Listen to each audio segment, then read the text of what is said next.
पूंजीवादी सत्ता कभी भी आम निचले तबकों के लोगों को उठने का मौका नहीं देती है।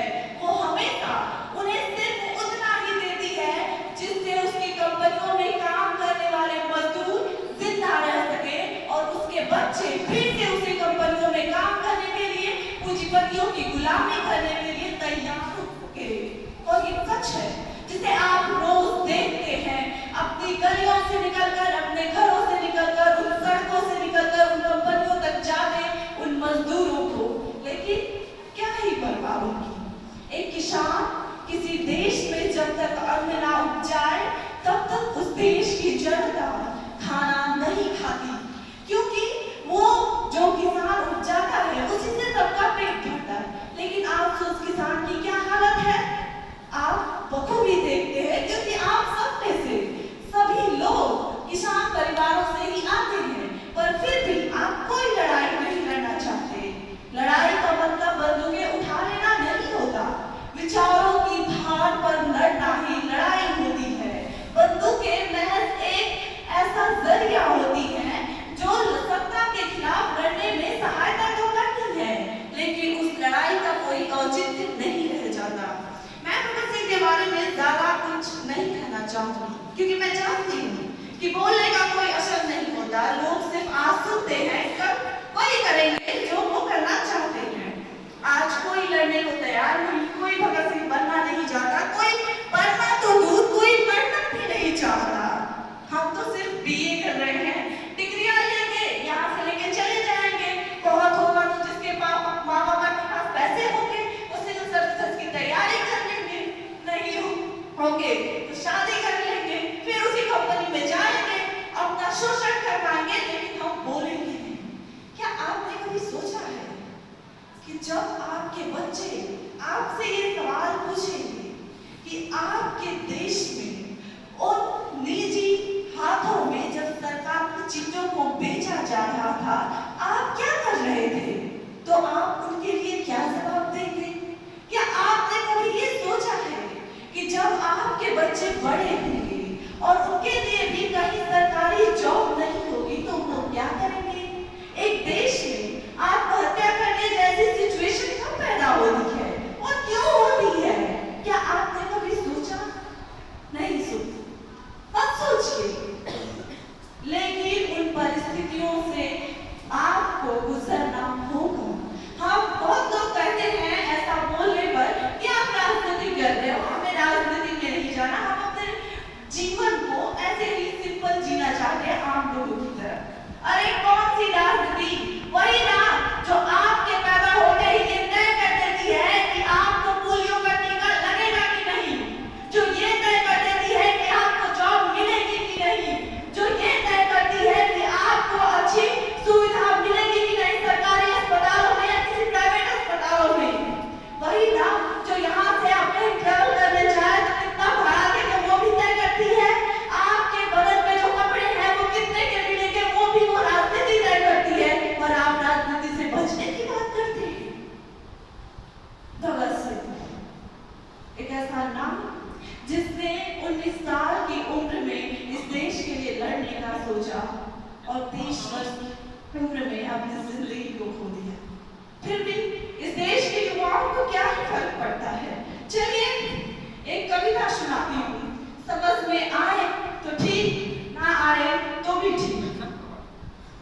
ये कविता उसी राजनीति से शुरू होती है और उस दौर में कुचले जाते हुए लोगों को दिखाए गए कि कैसे एक राजनीति आपकी जिंदगी पर भी हावी होती है, कैसे एक भीड़ कब क्या कर दे इसकी कोई कल्पना नहीं कर सकते आप।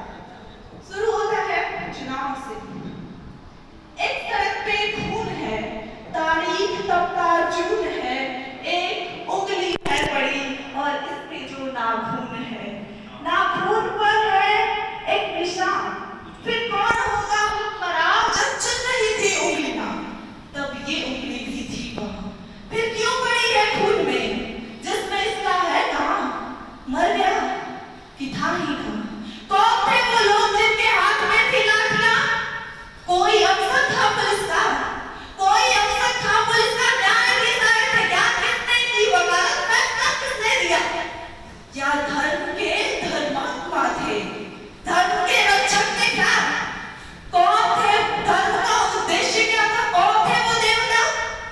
ना पुलिस, ना पत्रकार, नागरिक को जिम्मेदार। मेरे सीधे प्रश्न है, सीधा उत्तर दो मुझे। है सड़क पे खून क्यों कट रही है उंगलियां? है सड़क पे खून क्यों कट रही है उंगलियां? आदमी छोड़े हैं साहब, आदमी छोटे हैं साहब। हम क्या पढ़ते बीच में, हम बचाने भी गए थे, 3 पड़के खींच के मोटरसाइकिल लाए थे, रोड पे कर दी खड़ी। मोटरसाइकिल लाए थे, रोड पे कर दी खड़ी। 8-10 लौंडे हमारे लाठियां इतनी बड़ी, गाली देके नाम पूछा, पेट में घुसे दिया, अस्पताल हो गए, बड़ा फिर तेज करा दी लाठियां।